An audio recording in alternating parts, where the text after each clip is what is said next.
everybody. We are the Babes of Bourbon. I'm Megan Rudder. And I am Eric Rudder. And today we are here to talk about Colonel E.H. Taylor Small Batch. Woo! As well as Bottle and Bond. Yes. Yeah. Yes. So this bottle is something we discovered on our trip to Buffalo Trace. Mm-hmm. So we got lucky enough to do a tour of the Colonel E.H. Taylor original distillery. So cool. And seen some very cool things back there. It was an awesome experience, Mm-hmm. and if anybody ever gets a chance to sign up for the E.H. Taylor tour, I would highly recommend it. It is very limited, at least right now it is, but if you get in there early and are able to sign up for it, definitely recommended. Yeah, very much so. We totally lucked out on our honeymoon. Unbelievably lucky. So when we went to Kentucky, we were there for about 2-ish days. Like, one of them we arrived, then we had a full middle day, and then I think this third day there we were technically driving to Tennessee. Yes. And we were there the first day just to do a tasting, and then the following day we were going to just do the regular tour. Mm-hmm. There weren't many distilleries open, so we were just like, you know what, let's focus on Buffalo Trace. We're going to have a great time. We had Mr. and Mrs. masks on from our wedding, which of course we brought on our honeymoon because fun. And we were sitting waiting, and they just came up to us and they were like, oh, you know what? Would you like a tour? Do you have an hour to burn? We had a group that just never showed up. Like, we'd be happy to take you on a tour. We were like, yeah. We absolutely want to go on this tour. So Jimmy C., shout out to that amazing tour guide, took us all over the grounds. Yes, and it was amazing. We started going back, like I said, in the original distillery, and he showed us all the original fermenters of where they were growing their alcohol there. Mm-hmm. And it was very, very interesting. Mm-hmm. So back in, was it 2016? Mm-hmm. They were thinking about turning this area into pretty much a wedding and party hall for people that want to... Yeah, they're like, we have a spare building right next to the river. Let's just make this an event space. Yes. Who wouldn't want to have their wedding at Buffalo Trace Distillery? I know I would. We're going to get remarried, have it down there instead. But they brought in, when they were demolishing it, well, not demolishing it, but starting to get ready to build the wedding venue, they uncovered some interesting stuff. So they brought in archaeologists. There was like a cement floor. Yeah. Just regular cement floor. It just looked average. And as they chiseled that up because they were going to put a new beautiful flooring, they found the giant... I don't know what to call them, fermentation tanks, maybe? Yes, I believe it is. They just, and some of them they accidentally damaged because they had no idea what was under there. They thought this building had been destroyed in one of the many fires that is, ripped across this distillery. And so, like you said, the archaeologists, the bourbon archaeologists. Who knew they had them? I want that job. Study bourbon, give me all the old stuff as I'm studying. That'll be great. But they, were able to restore some of them, and it's so cool. While we were there, I don't know what part of the process it was. It was where, the yeast is being eaten, and there's, little bubbles. Correct. And it's rising to the top, and... Yeah. Yep. So early on. Mm-hmm. Yep. They're making some of the original recipes, in the original tanks that they uncovered. In the OFC, the... Is it? Oh, I'm blanking. Old-fashioned copper? Yes, old-fashioned copper. Yeah. Is OFC it on here? Distillery? It doesn't have it listed out. But it does have to do with copper. And it is. It's right here. Old-fashioned copper distillery. Yes. Woo! We're professional. Fact check. Very professional. Scattering the bottle in front of us. But those bottles are going to be so expensive. It looked so cool. I was like, oh. It would be a great piece of history. I don't know if it's going to taste that much better than what we have in front of us. I know. It's like, Yes. Who knows how good the original recipes were? Probably amazing, but I'm just telling myself that as a poor person. Yeah. Won't get my hands on it, but I personally had never heard of this specific bottle before. I'd really just heard of Buffalo Trace, Eagle Rare, Blanton's, and so pleasantly surprised with this. You know, again, me not having a lot of experience with bourbons. I don't see it on the shelves in Wisconsin, so I wasn't familiar with the name. Our first day, that day of the tour, when we were at Buffalo Trace, in the gift shop, they had Eagle Rare, which you could get 1 bottle per person. Buffalo Trace, Bourbon Cream. We bought so much Buffalo Trace gear while we were there. Yes. Because we're super fans. And Bourbon Cream. We wanted to give it to our family to introduce them to so bourbon. Much Bourbon Cream. It was amazing. And the next day, we went back for Blanton's. Yes. To try to get it, because they don't have it every day. And we've heard some from locals down there while we were there that if it's not there one day, just go back and test the waters the next day. They might have it. So we wound up going back, and instead of on the shelves, instead of Eagle Rare, they had the Colonel E.H. Taylor small batch. Again, you could get it 1 per person. I believe it was around $35. 35 to 40, somewhere in there. Yeah, 35 to 40 bucks, which, again, what a steal. Getting the bottles for MSRP is always amazing. Yeah, for sure. And pleasantly surprised. Out of all the bourbons that we had while in Kentucky, I think this one was my favorite while we were there. Yes. So how lucky were we that we actually got 4 bottles of it? Woo! We also got very lucky, and they had the double. They had Colonel E.H. Taylor and Blanton's. So it was like the best day ever. And then we drove to Tennessee with like 30 bottles of bourbon in our trunk. Yes. Driving the speed limit very carefully. It's like no one rear-end us. Like, should we put it in the back seat? What if we get hit? Protect the bottles! But yeah, everything worked out well. So before we talk about bottled and bond, do you want to take a sip? Let's do it. Because why not? We can't just talk about it. We got to drink it as we talk, right? I love the color of this. It's a little lighter than some of the other bourbons. Yes. Almost like Goldilocks. A light amber. And I like this one because the notes aren't really harsh. No. Do you know what I mean? Nice and caramel. Definitely some good notes in there. I feel like there's butterscotch. Yeah. Because it smells buttery and creamy. All right, enough sniffing. Time for the sipping.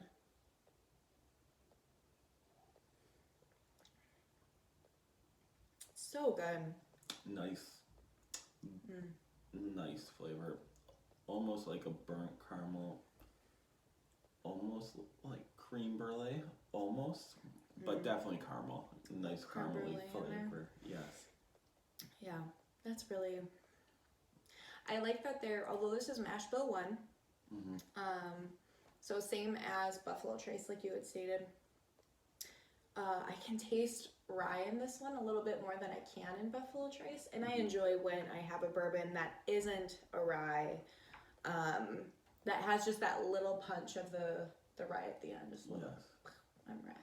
And I'm still gonna finish on this one, but I still have flavor still coming now, even though we just took a sip. So Definitely.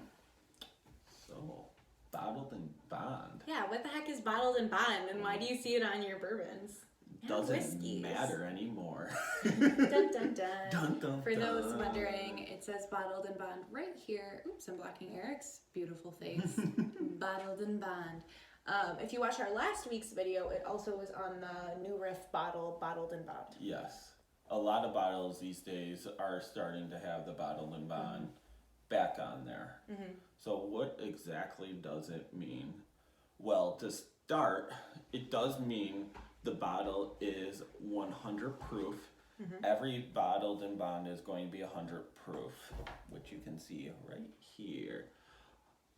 It also means it is from one distillation season, which is from January to June or July to December.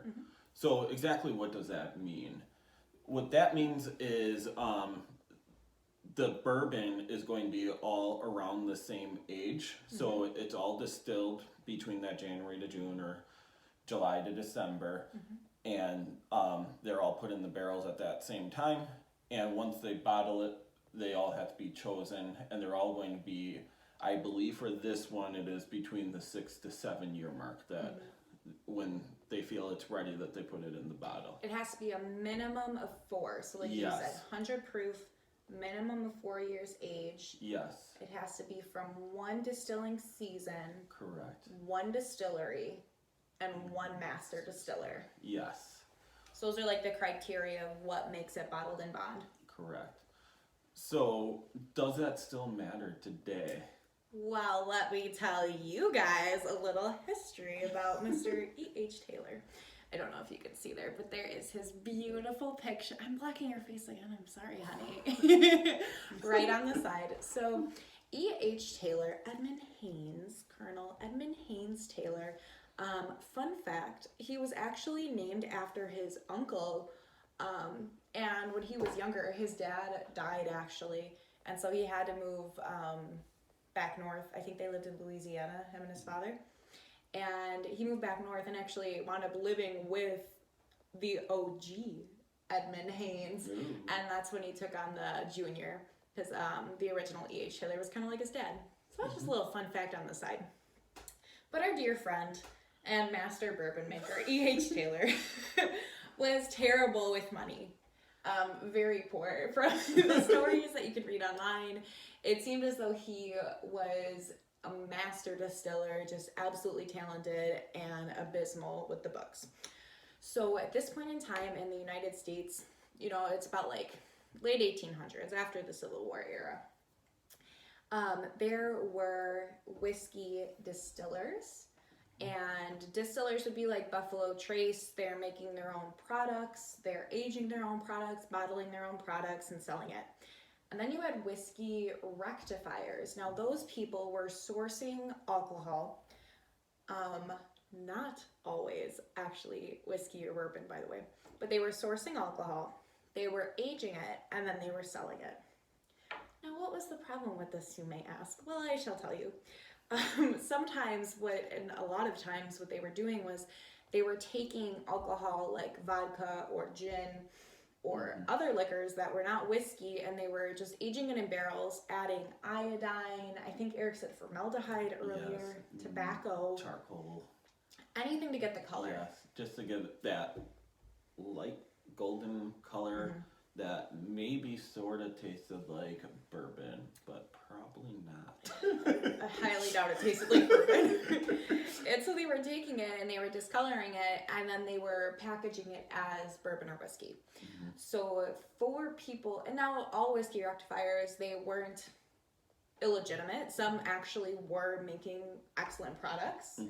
But for people like E.H. Taylor, people didn't want to buy whiskey because they didn't know if it was whiskey. There was no regulation. There was nothing going on to say, hey, what's in this bottle? This is the truth. It's not going to make you go blind. Yes. You're not going to get that big punch of methanol. Yes. And make you go blind. Just be so sad. And E.H. Taylor, Colonel, he had enough. He was like, this has to end. We need regulation here. And also, if you look at the history of it, of course, it's like all romanticized. I'm sure with politics, as there always are, he had some own benefits of being involved in this. Yes. I think it may have been tax benefits. Yes, it definitely was. So there was the Bottle and Bond Act of 1897, which E.H. Taylor was a huge lobbyist for. He partnered with John Carlisle, who was the Secretary of Treasury at that time under President Grover Cleveland. And what they were proposing is that it would be like Eric said, 1 distilling season, 1 distillery, 1 master distiller. It says bottle and bond. The benefit for the benefit for the government in this is that alcohol has taxes, and the people that were doing this illegitimately, they weren't paying their taxes. So the government could supervise what was being done to make sure they weren't lying, they weren't fudging everything. It was exactly as the act said. They would get their taxes. Now, the benefit to the distillery was they got a tax break if they went with bottle and bond. Yes. Now, not everyone was for it. Isaac Wolf Bernheim of Heaven Hill Distillery was very much against it because they had more of blended whiskey at the time, or blended bourbon. Yes, and they were worried that with doing only one distillation season, that would no longer ruin that market. Yes. Yeah. So obviously Bernheim lost. And it helped for a small amount of time, but not many years after. In the early 1900s, the Prohibition came about, so people couldn't be drinking anyways. But I'm sure E.H. Taylor, being involved in the Bottle and Bond Act of 1897, had something to do with the fact that Buffalo Trace was one of 4 distilleries in the country that were allowed to operate during that time for medicinal purposes. Just pretty cool. And once Prohibition ended, Bottle and Bond for a very long time was very popular until people in the 80s no longer wanted the high proof of 100 proof. Crazy.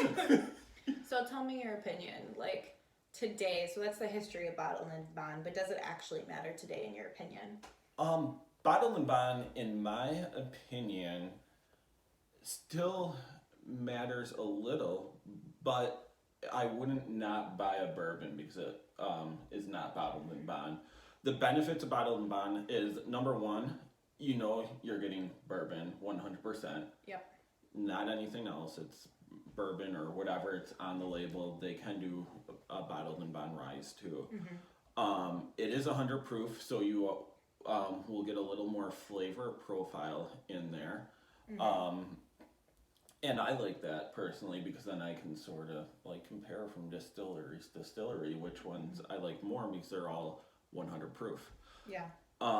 And it's aged 4 years, which is sort of like the magic when bourbon starts tasting really good is when it's aged a minimum of 4 years.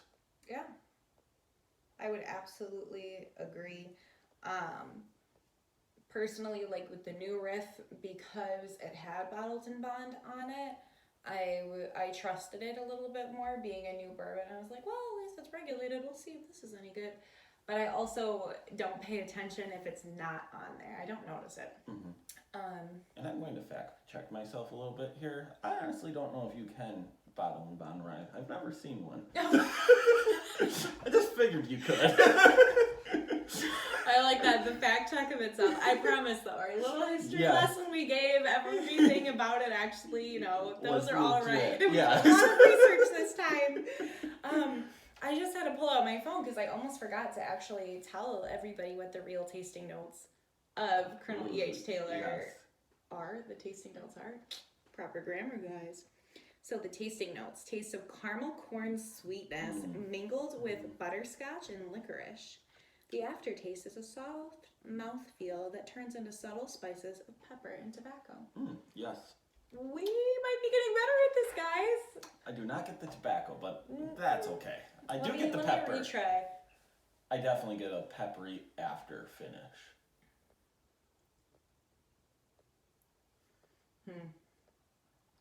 Trying to remember what a cigarette tastes like. You've never just ate straight pepper?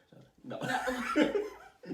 I swear, he has literally been coming home with the weirdest fruit, or like when we go to my mom's house, he pulls out her spice rack and he's sitting there sniffing all this stuff like, oh, I wonder what this tastes like. Oh, what does this smell like? It's making me get better. It really is, because we did get that there's butterscotch. Yes. And the caramel.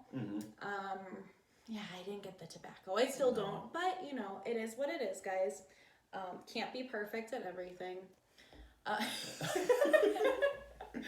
Just kidding. Sort of like I spilt some bourbon down my face a little bit earlier on the video. It's what happens, guys. Can't edit. Yeah.